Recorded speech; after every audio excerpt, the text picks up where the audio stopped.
자, 이번 시간에 사도행전 10장 23절에서 마지막 절까지 같이 보겠습니다. 지난 시간에 어디까지 했죠?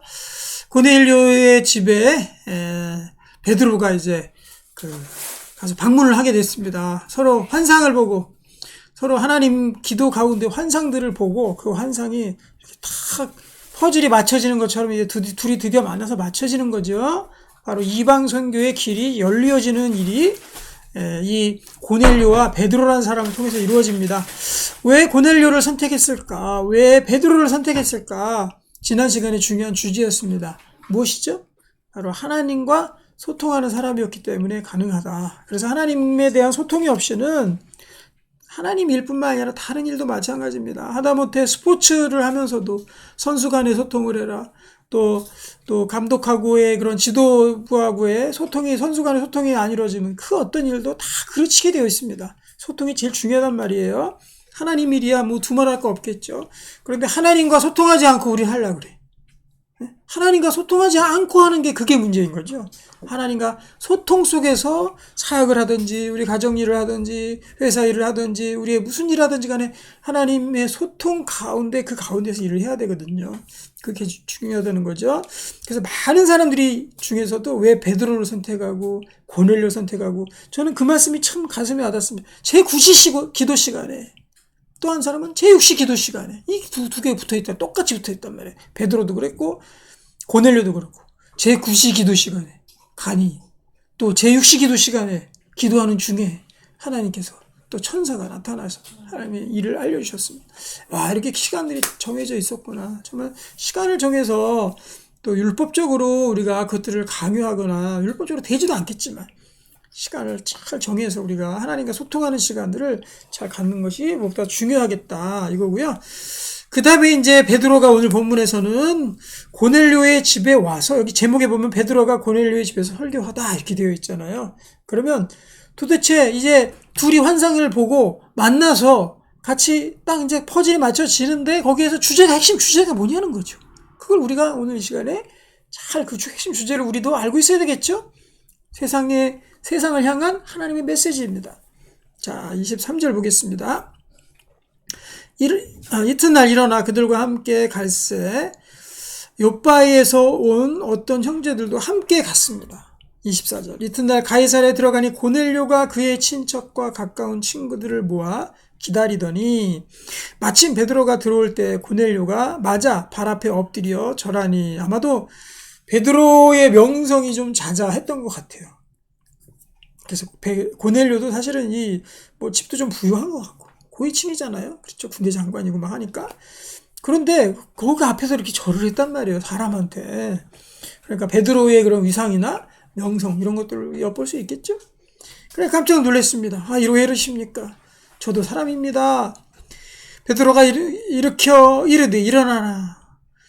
일어서라 나도 사람이라 하고 더불어 말하며 들어가 여러 사람이 모인 것을 보고 이르되 유대인으로서 이방인과 교제하며 가까이 하는 것이 위법인 줄은 너희도 알거니와 하나님께서 내게 지시하사 아무도 속되다 하거나 깨끗하지 않다 하지 말라 하시기로. 이제부터 사람들이 모인 상태에서 베드로의 메시지가 전달이 되고 있는 거죠. 그래서 베드로도 생각을 했을 거예요 아마. 그 내 보자기에 쌓인 내 모퉁이 보자기 같은 모양에 있는 그 그릇에 담긴 그 부정한 짐승들을 하나님께서 먹으라고 한 이유가 도대체 뭘까? 그거 계속 생각해보지 않았겠습니까? 묵상하지 않았겠습니까? 아직 고넬료 측에서는 아예 모릅니다. 누군가 가서 해석을 해줘야 돼.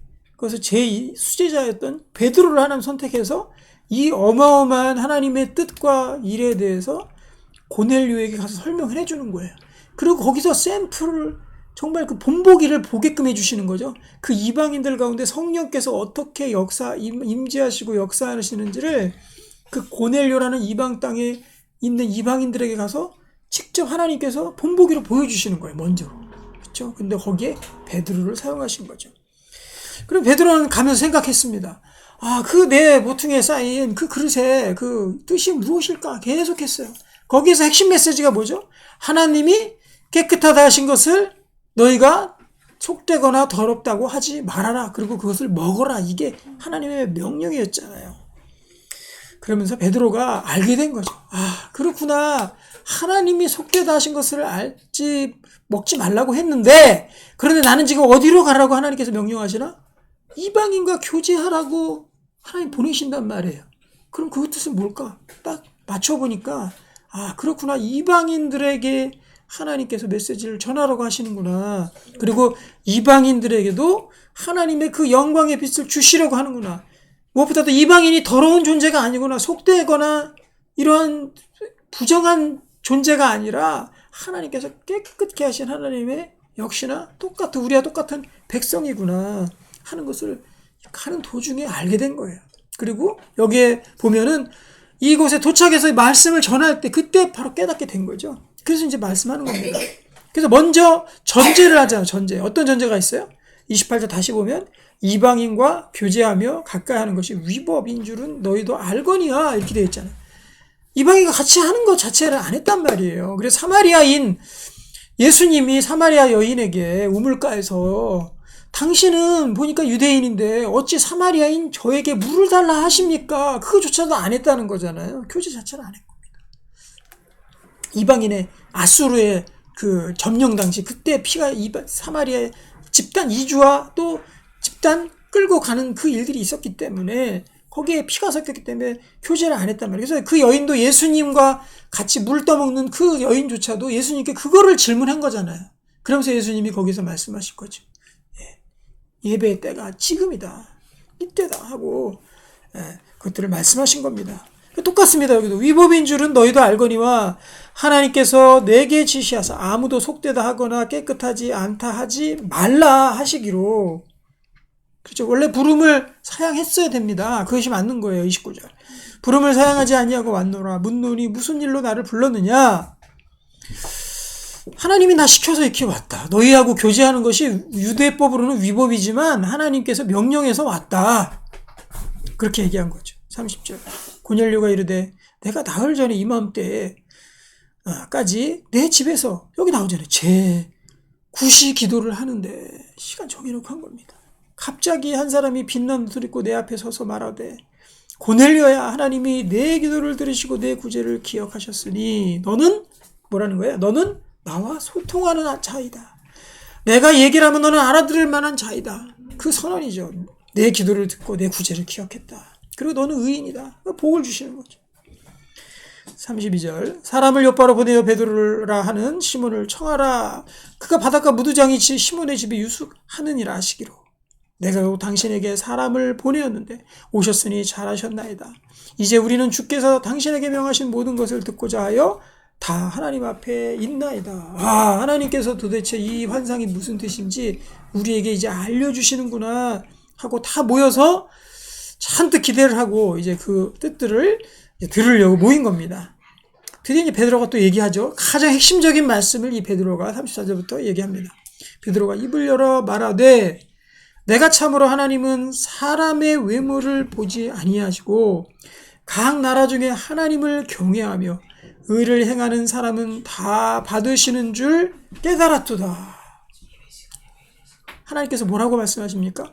각 나라 중에 많은 나라 중에서 하나님 경외하고 의를 행하는 쓰는 사람은 다 받는다. 이제 다 뚫려버린 거예요. 이것을 베드로가 깨달아 알고 하나님께서 말씀하신 거를 아마 그 외에도 아마도 숨겨진 하나님의 이 메시지들을 베드로가 들었을 겁니다.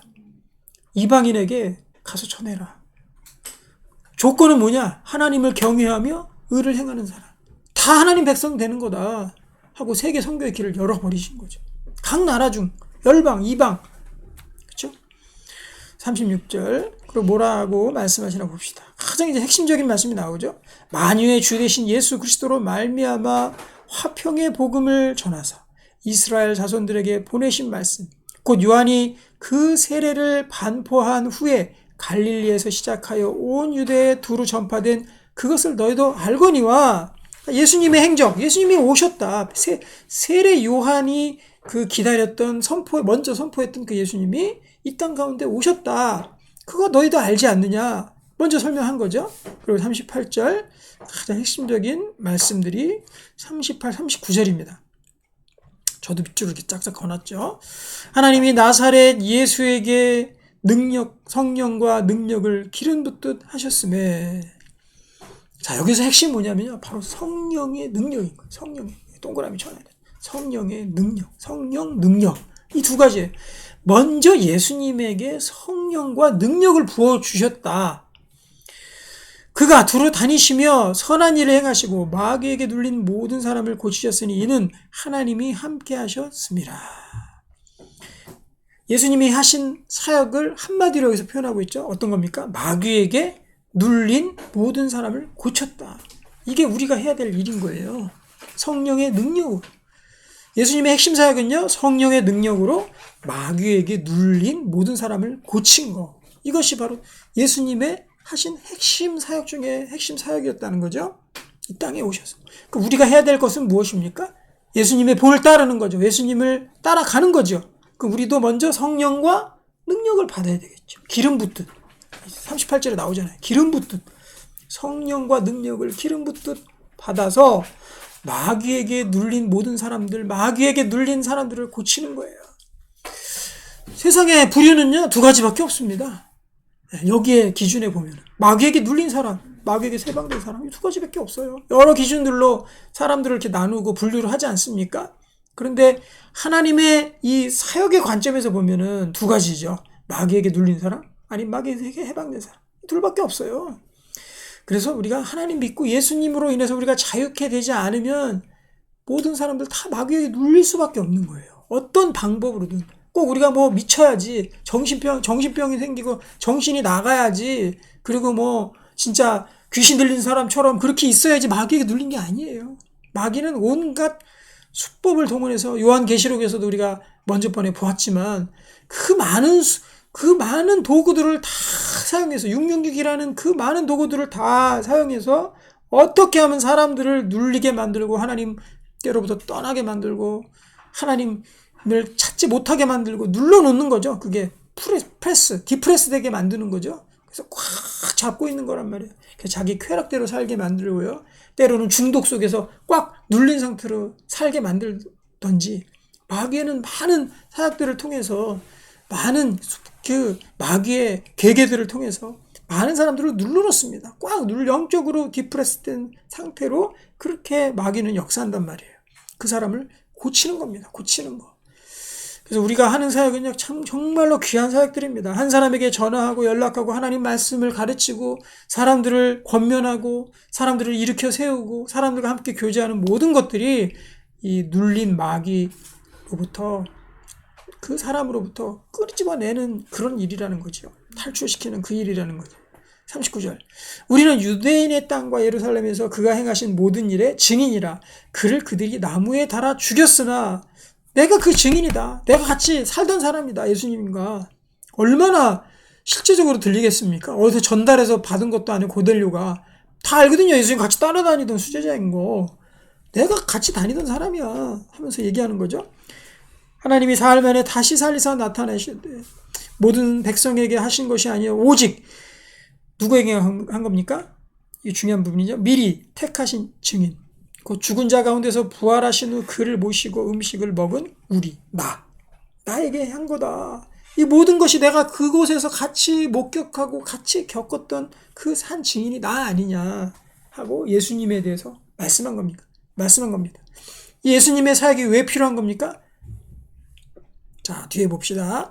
우리에게 명하사 백성에게 전도하되 하나님이 살아있는 자와 죽은 자의 재판장으로 정하시니가 곧 이 사람인 것을 증언하게 하셨고 심판주이신 예수님을 증언한 거죠. 그리고 백성들에게 전도한 거죠. 이 예수가 바로 그리스도시고 우리를 후원하실 분이다. 자, 그 다음에 이제 우리 가장 핵심되는 부분이죠. 자, 43절. 그에 대하여 모든 선지자도 증언하되 그를 믿는 사람들이 다 그의 이름을 힘입어 죄사함을 받는다 하였느니라. 여기까지가 베드로의 이 핵심 메시지입니다. 예수님을 증거했죠. 예수님을 십자가에 달아서 우리가 죽였지만 하나님께서 다시 살리시고 그를 통해서 우리가 마귀에게 눌린 우리가 해방이 되고 또 그 이름을 힘입어 죄사함을 받는다. 죄에서 해방을 받는 것이 바로 예수님의 사역이다라고 이렇게 말을 한 겁니다. 이 44절 뒤에부터는요, 그 이후의 현상이거든요. 이 현상이 오늘 메시지의 핵심이죠. 그렇죠? 이 현상. 어떤 현상입니까? 성령께서 임하시는 거. 그것도 이방인들에게. 그게 바로 오늘의 핵심이죠. 베드로와 고넬료 사역의 핵심입니다. 44절. 베드로가 이 말을 할 때 성령이 모든 듣는 사람에게 내려오시니, 거기에 있던 사람들 이방인들이 많았습니다. 그런데 그곳에 예수 그리스도를 증언하니까 그곳에 바로 성령께서 임재하신 거예요. 성령께서.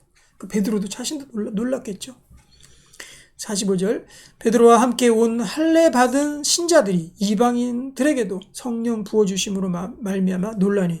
거기 베드로와 같이 왔던 일행들은요, 다 할례 받은 유대인들이었습니다. 정통 유대인들이었습니다. 아니, 그런데 와서 예수님 증거하니까 이 이방 땅에도 원래 만나러 오지도 않는단 말이에요. 근데 하나님이 억지로 가라고 환상을 통해서 3번씩이나 동일한 장면을 보여주시고 가라고 해서 마침 사람들이 와가지고 간 것이죠. 거기 가서 보니까는 와, 바로 예수님을 증언하니까 그들에게도 성령이 역사하시고 성령이 임하는 거. 그거를 보고 다 놀랐습니다. 야, 우리 하나님께서 이방인들에게 성령의 사역을 열어주셨구나. 성령의 임재를 열어주셨구나. 깜짝 놀랐습니다. 이는 방언을 말하며 하나님의 높임을 들음이로라. 방언도 얘기했습니다. 이에 베드로가 이르되 이 사람들이 우리와 같이 성령을 받았으니 누가 능히 물로 세례 베품을 그 말이오 하고 명하여 예수 그리스도 이름으로 세례를 베풀라 하니라. 그들이 베드로에게 며칠 더 머물기를 청하니라. 자, 오늘의 메시지의 핵심은 무엇입니까? 성령께서 임하는 사역이라는 거예요. 성령께서 임재해야 된다는 거죠. 우리 교회 보면은요, 물 세례는 받았는데 성령으로 일하지 않는 사람들이 상당히 많이 있습니다. 성령으로 신앙생활 하지 않는 사람들이 많아요. 우리가 오늘 여기서 배워야 될 메시지는 뭐예요? 우리가 무슨 일을 하든지 성령으로 해야 된다는 거죠. 성령으로 안 하면은 이거는 정말 아무것도 아닌 거예요. 이 베드로와 고넬료를 통해서 하나님께서 이렇게 중요하게 역사하셨던 그 핵심 열매가 성령을 받는 일이거든요. 아무리 예수님 설명하고 뭐하고 성령 안 받으면 결국 아무것도 아니에요. 성령을 거부하는 사람은 죄를 용서함을 받지 못한다고 하는 메시지가 그거지요. 모든 죄는 용서를 받되 성령을 거부하면 안 되는 겁니다. 그것이 성령께서 임해야지만 우리의 신앙생활이 가능하다. 그리고 예배 드릴 때도 성령으로 예배 드려야 되고요.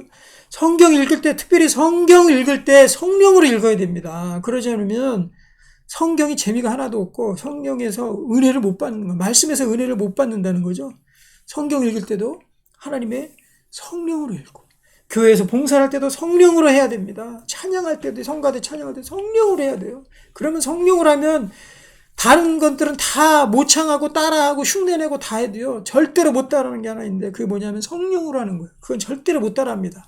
그래서 똑같은 이 설교 본문을 주고요, 같은 다른 사람이 설교해도요, 성령의 역사는 완전 다르게 나타납니다. 성령이 없는 설교, 성령이 있는 말씀 완전히 달라요. 똑같이 본문, 메시지 똑같이 같이 읽어도 그 다르단 말이에요. 그리고 같은 본문을 가르쳐도 성령으로 교사의 사역을 감당하는 사람들에게는 어린이들이 변하기 시작합니다. 어린이들이 그 성령을 알아들어요. 그렇기 때문에 어린아이의 변화가 일어나고, 그리고 같은 전도를 하더라도 마찬가지고요.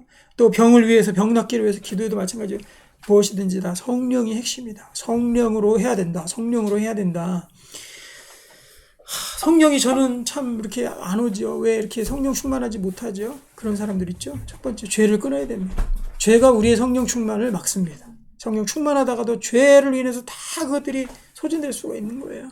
죄를 멀리해야 돼. 그래서 우리가 정결하게 사는 것이 중요한 거죠.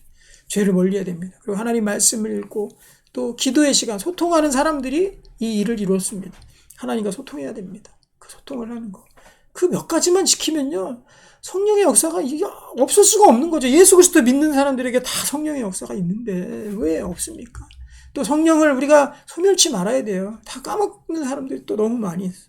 옛날에 성령 충만하다가도 세상의 염려와 재물의 유혹과 또 핍박과 환난 때문에 다 그것들 까먹고, 그렇죠? 성령을 소멸하고 그러면 안 되는 거예요. 우리가 유지라는 게 중요하죠. 그래서 유지, 성령을 유지하는 것도 굉장히 중요하다. 성령께서 우리 안에서 충만히 거하시고 충만히 역사하시도록 우리가 그것들을 유지해야 되는 거예요. 그래서 살아있는 것이고, 크리스찬은 그래서 쉽지 않아요. 세상 사람들은 그런 거 신경 안 씁니다. 그냥 자기가 뭐 하고 싶은 대로 정욕대로 살면 돼요. 놀고 싶으면 놀고, 일하는 거로 돈 생기면 돈 쓰고 싶으면 흥청망청 놀고 싶으면 놀고, 또 먹고 싶으면 먹고. 하지만 우리 크리스찬들에게 있어서는 중요한 것이 하나 있죠. 그것이 무엇입니까? 다이어트 유지, 이거보다도 더 중요한 거죠. 훨씬 더. 다이어트 하나 유지하려도 얼마나 신경 많이 써야 돼요. 성령을 유지시키는 겁니다. 성령 충만을 유지하는 일, 이게 굉장히 중요한 거죠. 그래서 우리가 죄를 정결케 하고, 죄를 멀리하고 정결케 하고, 또 우리가 하나님 말씀과 기도와 예배 가운데 늘 동참하고, 이러면 성령 충만해집니다. 그러면 그걸로 사역을 했을 때 하나님께서 우리에게 중요한 일도 맡겨주시고, 우리가 하나님과 소통할 수 있고, 또 무엇을 하든지 간에 성령으로 우리가 행해서 많은 열매들을 거둘 수 있게 됩니다. 그러니까 이 성령의 사역들, 오늘 중요한 메시지죠. 이방인에게도, 우리도 이방인이잖아요. 한국 사람도 이방인에게도 열어주신 이 성령의 능력의 역사들을 우리가 잘 받고 많은 사람들에게 성령 충만을 나눠줄 수 있도록 우리가 살기를 소망합니다. 기도하겠습니다. 하나님 감사합니다. 우리에게 주신 이 성령의 선물, 주 예수 그리스도를 믿으라 그리하며 성령의 선물을 받으리니 하는 하나님 귀한 선물을 받았습니다. 하나님, 성령께서 내 가운데 내주하시고 거하시고 역사하신다는 것이 얼마나 귀하고, 또 성령께서 거하시기에 내 몸이 성전이 되었습니다. 하나님 아버지, 이 성령의 충만함을 유지할 수 있도록 인도해 주시고, 또 우리가 늘 기도와 말씀과 정결을 통해서 하나님 나라의 열매들 많이 맺어갈 수 있도록 하나님께서 인도하여 주시옵소서. 예수님의 이름으로 기도하옵나이다. 아멘.